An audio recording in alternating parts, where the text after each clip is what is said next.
बिस्मिल्लाहिर्रहमानिर्रहीम। अस्सलाम वालेकुम। तो प्यारे बच्चों, क्लास 10th में new book unit number 3 matrices and determinants. इसके प्यारे बच्चों, आज हम रिव्यू एक्सरसाइज के जो एमसीक्यूज हैं उनको सोल्व करेंगे, उनको समझेंगे। तो यहाँ पे तो स्टेटमेंट ये है कि हमारे पास 4 option possible answers are given for the following questions, choose the correct answer. तो हमें ना 4 जो है वो क्या कहते हैं पॉसिबल आंसर्स दिए, हमने करेक्ट आंसर को चूज करना है। तो पहले एमसीक्यू इसमें कहा जा रहा है इफ मैट्रिक्स दिया हुआ है a+2 3 इज इक्वल टू 7 और 3। तो प्यारे बच्चों यहाँ से ये फाइंड करना। अब देखा जी दोनों मैट्रिक्स आपस में बराबर हैं। पहली वैल्यू है यहाँ पे a+2, पहली को पहली के बराबर, ये हमने एक्सरसाइज में सवाल भी किए थे। दूसरी को दूसरी के बराबर, तीन को तीन के बराबर करेंगे कोई फायदा नहीं होगा। हमने ए फाइंड आउट करना है। तो ये जो है 2 लेफ्ट साइड पे पॉजिटिव है, राइट साइड पे जाके नेगेटिव। 7 में से 2 निकालेंगे कितना बचेगा 5। लिहाजा प्यारे बच्चों option number B is correct answer.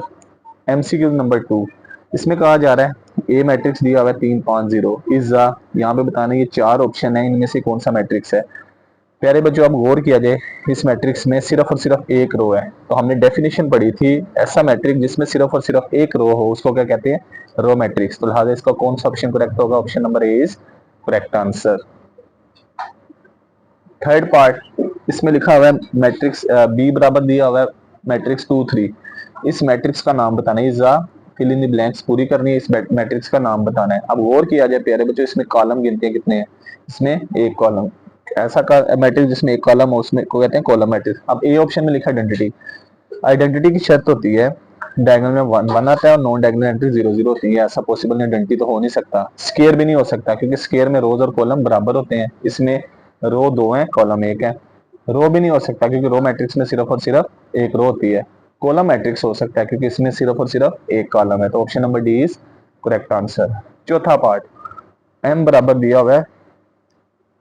अब देखा जाए इसमें रोज भी 3 है, कॉलम भी 3 है, ऑर्डर 3/3 है। अब दूसरी इंपॉर्टेंट बात, इसके डायगोनल में ये डायगोनल एंट्रीज है, इसकी डायगोनल एंट्रीज सारी की 1 1 है और डायगोनल एंट्रीज को छोड़ के बाकी तमाम एंट्रीज के 0 है। तो ऐसा मैट्रिक्स स्क्वायर मैट्रिक्स जिसकी डायगोनल एंट्रीज 1 1 हो और नॉन डायगोनल एंट्रीज तमाम के तमाम 0 हो उसको क्या कहते हैं, आइडेंटिटी मैट्रिक्स। तो लिहाजा option number B is correct answer. पांचवा एमसीक्यूज, इसमें कह रहा है कि हमारे पास एक मैट्रिक्स है, उसका ट्रांसपोज फाइंड किया, उसका आंसर आएगा उसी के बराबर लेकिन नेगेटिव साइन के साथ। तो हम कहते हैं then A is dash matrix. Symmetric में जो होता है वो प्लस के साथ आंसर आता है, तो जो स्क्यू सिमेट्रिक है हम जिस मैट्रिक्स का ट्रांसपोज लेंगे तो वो नेगेटिव साइन के साथ आएगा। तो option number D is correct answer. अब आगे पार्ट नंबर 7 है, इसमें ए मैट्रिक्स दिया 3 4, मैट्रिक्स बी दिया हुआ है 7 और 8। हमने फाइंड आउट करना है ए प्लस बी मैट्रिक्स। तो प्यारे बच्चों ए प्लस बी मैट्रिक्स कैसे फाइंड करेंगे, अब गौर कीजिएगा ए प्लस बी मैट्रिक्स कैसे फाइंड करेंगे। ए प्लस बी बराबर मैट्रिक्स ए है 3 4, मैट्रिक्स बी है 7 और 8। इन दोनों को जमा करेंगे, पहली में पहली को प्लस, 3 में 7 को जमा, दूसरी में दूसरी को प्लस, 4 में 8 को जमा। तो 7 में 3 जमा करेंगे 10 आ जाएगा, 4 में 8 जमा करेंगे तो 12। देखते हैं कौन सा ऑप्शन करेक्ट होगा, ऑप्शन नंबर सी जो है ये करेक्ट है क्योंकि इसमें 10 और 12 है।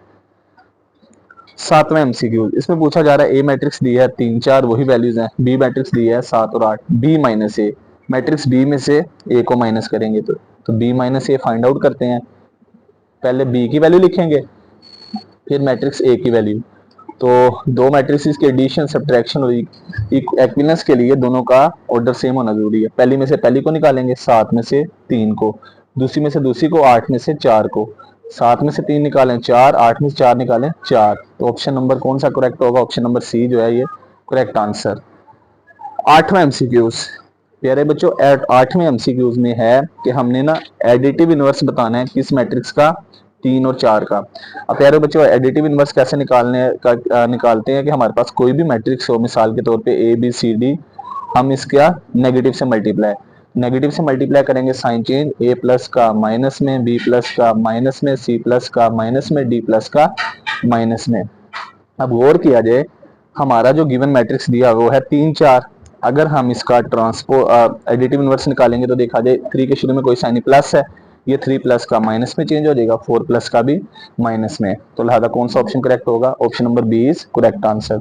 एडिटिव इनवर्स में हमारे पास मैट्रिक्स जो है ना, जो भी गिवन है उसकी एंट्रीज के जो साइन चेंज होंगे, अगर दोनों प्लस की है माइनस में, अगर माइनस की हो प्लस में, तो option number B is correct answer.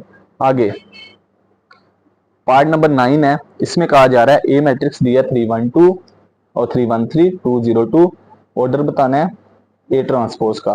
तो प्यारे बच्चों ऑर्डर बताना है तो सबसे पहले हमें ये ए ट्रांसपोज का ऑर्डर, पहले तो हम ए का ट्रांसपोज निकालेंगे, तो ए का ट्रांसपोज निकालते हैं।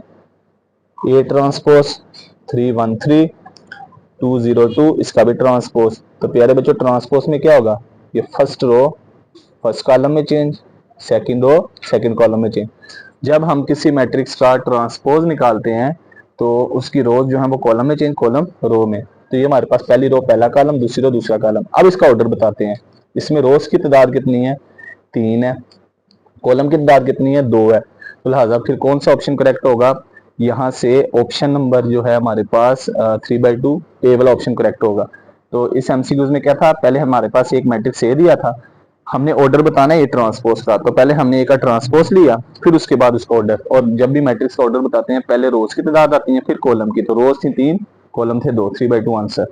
लास्ट वाला एमसीक्यूज आगे, इसमें कहा जा रहा है ये हम एक मैट्रिक्स है 3104, इसके ये दो स्ट्रेट लाइंस है। तो ये जो दो स्ट्रेट लाइंस होती है मैट्रिक्स के गिर्द, ये शो करती है किसको? डिटर्मिनेंट को। तो हम यहाँ पे इसका डिटर्मिनेंट एक्सपेंड करेंगे। हमें दिया हुआ है 3 1 0 और 4। अब डिटर्मिनेंट एक्सपेंड कैसे करते हैं? Cross multiplication. 4 को 3 से मल्टीप्लाई, दरमियान में माइनस आ जाएगा।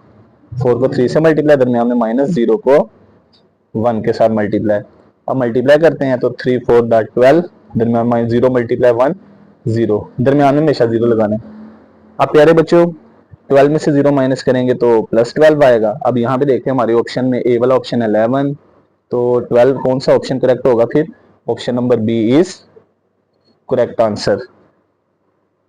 तो इस तरह से प्यारे बच्चों हमारे जो है वो जो रिव्यू एक्सरसाइज है उसके एमसीक्यूज कंप्लीट हो गए।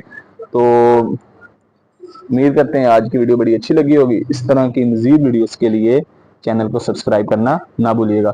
और प्यारे बच्चों ये जो कंप्लीट चैप्टर है यूनिट नंबर 3 बहुत आसान है। 10th में की किताब भी जो ऐड की, पहले ये ओल्ड 9th में होता था, उन्होंने वहां से खत्म करके इसको 10th में डाल दिया। कुछ नई एप्लीकेशंस भी हैं यहाँ पे, लेकिन ये यूनिट बड़ा आसान है। इसको कि सबसे पहले कोशिश करें यूनिट नंबर 3 को तैयार करें, तो आपका जो है ना ये बोर्ड में इसमें से 9-10 नंबर का पेपर आता है। 2 शॉर्ट क्वेश्चन, एक लॉन्ग क्वेश्चन और एक एमसीक्यू, ये पक्का है।